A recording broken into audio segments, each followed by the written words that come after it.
My name is Millie, and I'm 30 years old. I married my husband, who is 5 years older than me, 5 years ago. He works for a big company and is normally calm, patient, and kind. In our first year of marriage, we found out we were expecting our first baby, and I was very happy. But after I left my job because of pregnancy, my husband's attitude completely changed.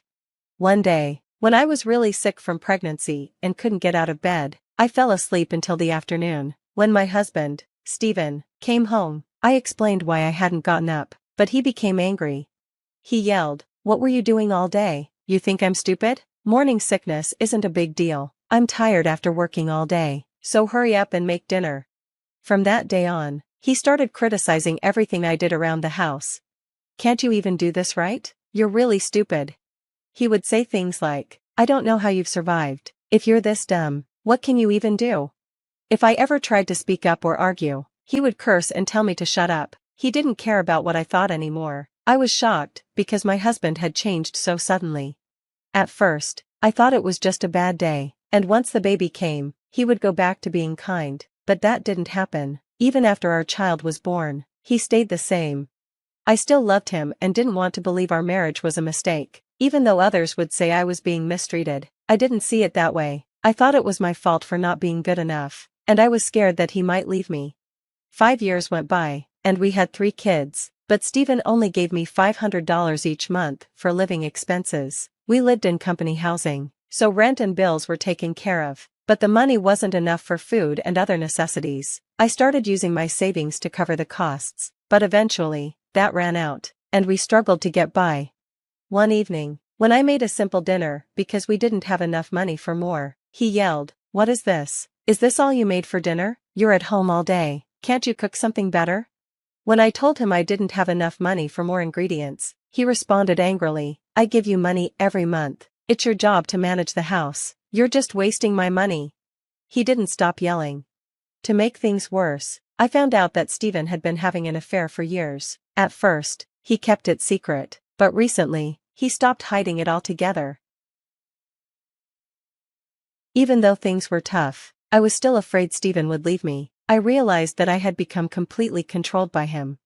Every day, I carefully watched his mood and tried to find comfort in watching my children grow. But even simple things like buying cute clothes for them were impossible because we didn't have enough money. When my mom friends invited me out for lunch or coffee, I couldn't afford to go. I didn't mind missing out on time with friends, but I felt bad for my children.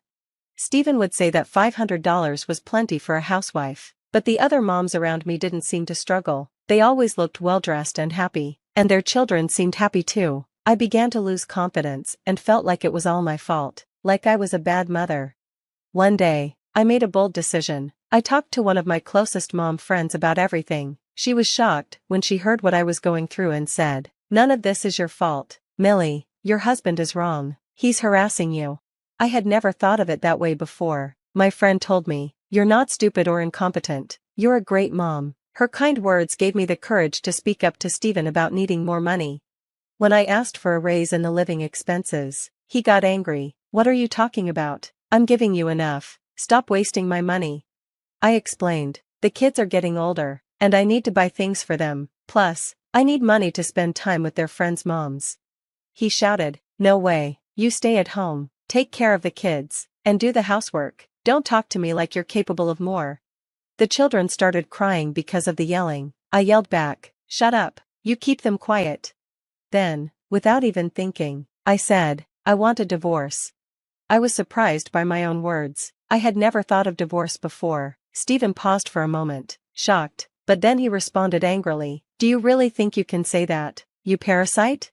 He continued, "Fine, I'll be happy not to see your sad face anymore, but you need to give back the $500 a month I've been giving you. That's $6,000 a year, $30,000 over 5 years, and I want you to take care of the kids. Get that money ready if you want to leave." Then he left, just like he always did. I hugged my crying children, and I cried with them. The youngest was only 11 months old. I knew I couldn't afford to pay $30,000, but I also knew I needed to do something for the sake of my children. I love my children so much that I couldn't imagine being away from them, but I couldn't stand living with a terrible husband anymore. Feeling overwhelmed, I finally called my mom. After my dad passed away when I was in college, my mom had moved in with my brother and his wife, so I didn't feel like I could ask for her help. Even when things were tough, I didn't want to worry her, but when I told her everything over the phone, she was upset and started crying. She told me that my brother and his wife were also worried and that I should come to their house right away, but before that, she told me to gather evidence of Steven's affair.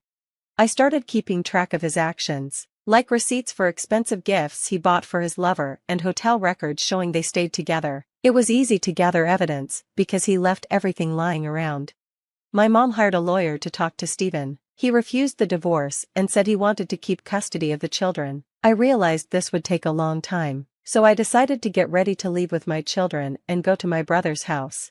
But then we learned that Steven had stomach cancer. Thankfully, it was caught early and could be treated with surgery. He went to the hospital to get treatment. Life without him at home was peaceful. I felt calm, and my children seemed happier too. Seeing them like this, I knew for sure that I needed to get a divorce. I had no regrets about leaving Steven. Even though he said his cancer was caused by the stress from my actions, I was determined to raise my children on my own and make them happy. Then, unexpectedly, Steven softened and said he was willing to divorce me. It seemed that after learning about his cancer, he realized he wanted to start over and live a different life. He felt like he had a second chance and wanted to let go of everything unnecessary, including his family. Even in this situation, it was all about him. I didn't care what he said about me, but when he said the children were unnecessary, I was shocked. Still, I knew I couldn't waste this chance to divorce him. I quickly arranged everything before he could change his mind. He didn't seem to care about the children anymore, so I had him sign a pledge saying he would never see them again. It worked out for me. Even though I wouldn't get child support, he would pay a large amount of compensation, and I was also asking for compensation for his lover. Finally, I was able to divorce him. Steven was more concerned about what people would think, so he told his colleagues and neighbors that I left him when he got sick. It frustrated me how selfish he was, but more than anything, I was happy to be free from him. I left the house where we had lived for so many years, feeling happy and free. Soon after, I heard that Steven had married the lover he had been seeing for years. She worked with him at his office. I rented an apartment near my brother's house, where I raised my children with the help of my mom, brother, and his wife. I also found a job. Life wasn't easy, but I was much happier than before. 6 months later, my mom told me that she got a call from Steven's dad, asking, "Has something happened to Steven?" I called him back and learned that Steven had gotten divorced again. Fortunately, his cancer hadn't come back, and he was doing well. He was living a peaceful life with his new wife, but it seemed like he started harassing her too after a while. She immediately left the house and divorced Steven. She also made a scene at their company, telling everyone about his behavior, which caused him to quit his job. It seems that Steven moved out of the company housing, is now paying more money to his new wife, and has no money left. He's gone back to live with his parents. He's exhausted and says he wants to see his children and try to start over with her. His father, unable to watch him like this anymore, reached out to her. She felt so angry. She was finally free, but now Steven was showing up like a ghost. He had an affair for years, married someone else, then divorced her after 6 months. It was all his fault, but instead of feeling sorry, he wanted to come back and see the children. She couldn't believe it. Who does he think he is? She thought. Who's the parasite now? She controlled her anger and told him she never wanted to see him again, then hung up the phone. A few days later, on her way home from work, she found Steven waiting for her at a park near her house. He looked pale and exhausted. At first, she didn't even recognize him. "Millie, I know now, you're the only one for me. The kids need a father, right? A lot happened, but let's start over. You must be struggling on your own. I can do the housework for a while." She couldn't believe it. "What do you mean, start over?" she snapped. "I could say that, but you don't have any right to say it. I don't want anything to do with you. I'm so much better off without you." Steven was shocked, and it was the first time she had ever talked back to him like that. She told him to leave. "I don't know how you found me, but if you keep coming near me, I'll call the police. Now go, goodbye." She left him standing there, even though she was scared and angry that he showed up out of nowhere. Seeing his face left her feeling much better. Since then, she and her children haven't seen him. The 4 of them are living peacefully and happily. She believes there's still so much more to experience in life. And she's determined to stay positive and work hard until her children grow up.